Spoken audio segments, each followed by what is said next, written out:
بسم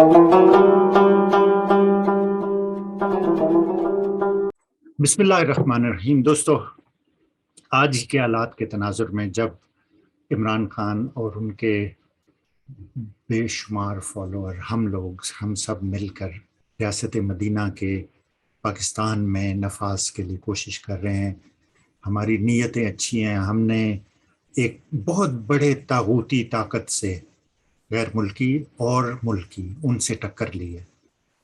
اللہ تعالیٰ کے احکامات سے ہمیں مدد ملتی ہے۔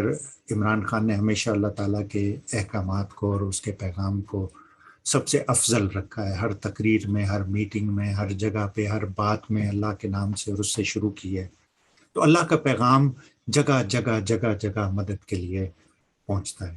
یہ واقعہ جو میں ابھی بیان کرنے والا ہوں، یہ رسول اللہ صلی اللہ علیہ وسلم جب مدینہ ہجرت کر چکے تھے اور وہاں سے مسلمان حج کرنے کے لیے جا رہے تھے، تو رسول اللہ اور ان کے صحابہ کرام گئے تو انہیں مکہ کی حد سے پہلے وہاں پہ کفار سے انہیں ایک سمجھیے ڈپلومیسی کرنی پڑی، بیک اینڈ ڈپلومیسی جسے آج کل کہتے ہیں۔ تو ان کی نیگوشیشن وہاں پہ انہوں نے روک دیا انہیں آگے جانے سے۔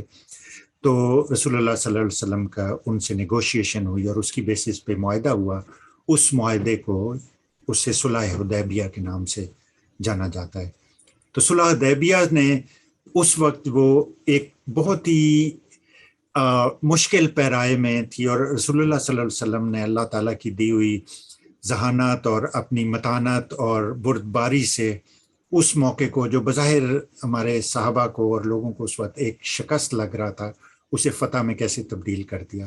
انہوں نے اپنے نیگوشیشن سکلز اور اپنی یوز کیا اپنی اسٹیٹس مین شپ اور نیگوشیٹ کیا ایک معاہدہ عربیوں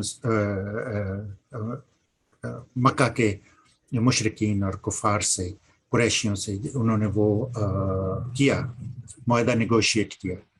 اس معاہدے میں بہت سی چیزیں ایسی تھی جو بظاہر لگتا تھا کہ مسلمانوں کی سب کی ہو رہی، جیسے اوپر انہوں نے لا الہ الا اللہ محمد رسول اللہ سے شروع کیا، جب تو کافروں نے کہا جی یہ مٹائیں اسے، یہ نہیں لکھ سکتے، اسی کا تو جھگڑا ہے، اگر یہ لکھ دیا معاہدے میں تو اس کا مطلب ہم یہ چیز مان گئے۔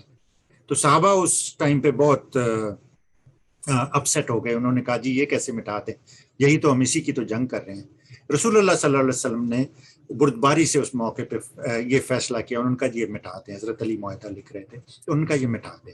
حضرت عمر اور دوسرے صحابہ غصے میں آ گئے، انہوں نے تلواریں سونٹ لی کہ جی نہیں، لیکن رسول اللہ نے جب یہ کہا تو انہوں نے بد دلی سے مٹا دیا اس چیز کو۔ پھر اور اس کی شکیں، اگر آپ کو دلچسپی ہے تو صلح حدیبیہ کی تفصیل پڑھیے، بہت ہی ایک سمجھیے واٹر شیڈ قسم کا ایک واقعہ ہوا تھا جس نے مسلمانوں کے لیے بہت کھول دیے تھے دروازے۔ تو بظاہر جیسے آپ نے دیکھا ابھی کہ عمران خان نے جب لانگ مارچ کے لیے شروع کیا اور بے تحاشا ہم لوگ نکلے اس میں ہر طرح سے ان کی مدد کرنے کے لیے، جو سڑکوں سے لے کے ہائی ویز پہ اور جلوس نکالنے سے، وہ سارے ساتھ چلنے سے لے کے آن لائن کی بورڈ واریئرز جنہیں کہتے ہیں، وہ وی لاگر، سب نے اپنا رول پلے کیا اس میں۔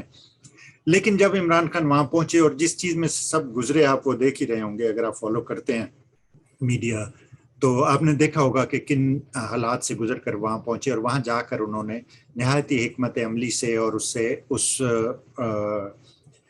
دھرنے میں جو تبدیل ہونے والی تھی لانگ مارچ، اسے انہوں نے کال آف کر دیا، پوسٹ پون کر دیا ایک طرح سے۔ انہوں نے کہا جی بعد میں کریں گے، کیونکہ اس وقت حالات ایسے ہو چکے تھے جو اتنے فیوریبل نہیں تھے۔ اس سے بہت بددلی بھی پھیلی اور بہت مایوسی بھی ہوئی، لیکن بہت سے ایسے ہوتے ہیں جو بادی نظر میں چیزیں نظر آتی ہیں کہ جی یہ اچھی نہیں ہوئی، یہ نہیں ہونی چاہیے تھی، لیکن اس کے پیچھے ایک حکمت ہوتی ہے جس کا کافی عرصہ بعد جا کے پتہ چلتا ہے۔ تو میں اس لیے یہ ان چیزوں کو ریلیٹ کرتا ہوں کہ قرآن پاک میں جو اللہ تعالیٰ نے جو ہمیں پیغام بھیجے ہیں اور جو ہماری ہدایت کے لیے، کہ وہ اس لیے نہیں ہے کہ ہم ان پہ انگلیاں پھیریں اور اسے ہم بنا سوچے سمجھے پڑھ لیں اور ہمیں یہ کہہ دیں کہ ہر حرف کا ہمیں 10 نیکیوں کا ثواب ملے گا، اور یہ سمجھنا ضروری نہیں ہے۔ اسے سمجھیں اور اسے ریلیٹ کریں اپنی زندگی سے۔ آپ کی زندگی میں ریلیونس اس کی، قرآن کی ہر موقع پہ، ہر قدم قدم پہ کوئی نہ کوئی چیز ایسی ہے جس کی ریلیونس ہے۔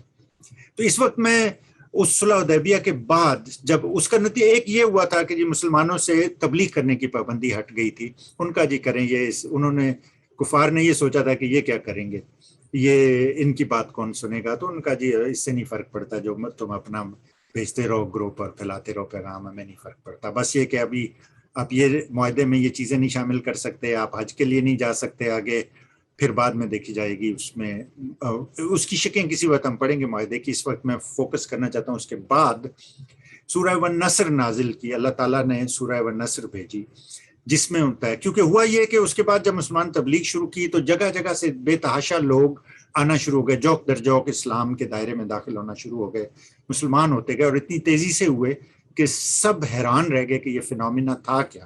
کسی نے سوچا بھی نہیں تھا. رسول اللہ صلی اللہ علیہ وسلم کو اب اس لیے علم ہوگا، اللہ تعالیٰ نے یہ انہیں وزڈم دیا تھا، یہ انہیں فہم و فراست دی تھی جس سے انہیں پتہ ہوتی تھی چیزیں. تو پھر یہ سورہ والنصر نازل ہوئی. اس میں اذا جاء نصر اللہ والفتح ورأیت الناس يدخلون فی دین اللہ افواجا، جب آ پہنچی اللہ کی مدد اور فتح حاصل ہو گئی.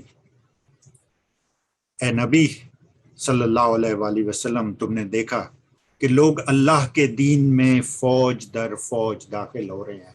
فوجوں کی فوجیں کنورٹ ہو گئی تھی اس وقت. جو مائنڈ سیٹ ہوتا تھا فوجوں سے، آپ کے ذہن میں آتی ہوگی یہ بات، اندرونی بیرونی غیر ملکی ملکی، جو اس طرح کے عناصر اور عوامل تھے، ان کے دل اللہ تعالیٰ نے بدلنے شروع کر دیے، ان پہ پیغام خدا کا اثر ہونا شروع ہوا، اور وہ جوک در جوک آنے لگے راہ ہدایت کی طرف. یہ ہوا اس وقت. تو فسبح بحمد ربک واستغفرہ انہ کان توابا، تو تسبیح کرو اللہ کی حمد کے ساتھ، اللہ کی تعریف کریں اور اللہ کی تسبیح کریں اور اللہ سے مغفرت مانگیں، بے شک اللہ تعالیٰ توبہ قبول کرنے والا ہے. اس صورت میں ابھی کے حالات کے تناظر میں دیکھیں تو قرآن کی یہ خوبصورتی ہے کہ ہر دور میں، ہر جگہ پہ، ہر کلچر میں، دنیا کے ہر ریجن میں بہت ریلیونٹ اور جدید لگتا ہے. یہ لگتا ہے جیسے ابھی یہ قرآن آیا ہے اور ابھی اس موقع کے لیے آیا ہے. ہمارے حالات کے تناظر میں جو اس وقت چیزیں ہوئی ہیں، جیسے ملکی اور غیر ملکی فوجیں ایک دم سے خلاف ہو گئیں. انہیں ایک دم سے تو نہیں ہوئی، ایک پروسیس میں چلی ہیں، لیکن ان کا ایک ایجنڈا تھا، اس پہ چل کے انہوں نے سارا سیبوٹیج کر دیا، پاکستان کا بیڑا غرق کرنے کی طرف لے گئے. تو اللہ تعالیٰ نے یہ فرمایا، جس حکمت اور زیرک سے اور جس آپ بردباری سے اور تحمل سے، صبر کے ساتھ آپ چلے، اس کا اللہ تعالیٰ نے صلہ دیا. انہوں نے، رسول اللہ صلی اللہ علیہ وسلم نے کبھی بھی اپنی سٹرگل نہیں چھوڑی، وہ انہوں نے جاری رکھا اپنا بہت ہی مستقل مزاجی کے ساتھ. صحابہ ان کے ساتھ رہے. شروع میں انہیں سمجھ نہیں آئی تھی، لیکن چونکہ وہ یقین رکھتے تھے، وہ ایمان والے تھے، انہوں نے اس کا رستہ اور وہ نہیں چھوڑی اپنی کوشش. اس کا نتیجہ یہ ہوا کہ اللہ تعالیٰ نے انہیں فتح دی. جوک در جوک پیغام ان کا پہنچنے لگا اور فوج در فوج داخل ہونے لگی اس حق کے پیغام کی طرف. تو سورہ والنصر ہمیں یہ پیغام دیتی ہے. ہمیں امپورٹڈ حکومت سخت نامنظور ہے. ہم کسی جوڈیشل کو عدالتی جو ایک ہوا ہے تختہ الٹا گیا ہے، اور جو یہ ڈسگائز جو خفیہ سا ایک پردوں میں کر کے مارشل لاء لگا دیا گیا ہے، ہم لوگ اس کے سخت خلاف ہیں. ہم اسے کبھی قبول نہیں کریں گے. ہم اللہ تعالیٰ کے پیغام کی روشنی میں اور اللہ تعالیٰ کے احکامات کی روشنی میں اپنے رہنما کے ساتھ، جو صدق دل اور نیک نیتی کے ساتھ یہ کوشش کر رہا ہے ہماری بہتری کے لیے، ہم ساتھ چلیں گے، ہم اس کا ساتھ دیں گے. ہم کبھی بھی یہ نہیں چھوڑیں گے یہاں تک کہ اللہ تعالیٰ کی فتح نازل ہو جائے. میں نے ایک اور سیگمنٹ میں سورہ الفیل کے بارے میں تھوڑی سی بات کی ہے، وہ بھی آپ دیکھیے گا. اس میں بھی وہ بہت زیادہ ریلیونس ہے. وہ بھی اسی بارے میں ہے کہ اللہ تعالیٰ نے کیسے ایک انتہائی طاقتور اور خوفناک فوج کو، ایک انتہائی ظالم اور مطلق العنان عامر کے اسے چھوٹی چھوٹی چھوٹی چھوٹی ابابیلوں سے کنکریاں پھینکوا کر اسے تباہ و برباد کر، نیست و نابود کر دیا تھا. تو یہ فوجیں، یہ بڑی طاقتیں، یہ سپر پاورز، یہ کچھ بھی نہیں ہے. اللہ کی رضا ہو اور ہماری کوشش ہو تو ہم انشاءاللہ تعالیٰ ان سب پہ غلبہ پا لیں گے. وما علینا الا البلاغ المبین. صدق اللہ العلی العظیم.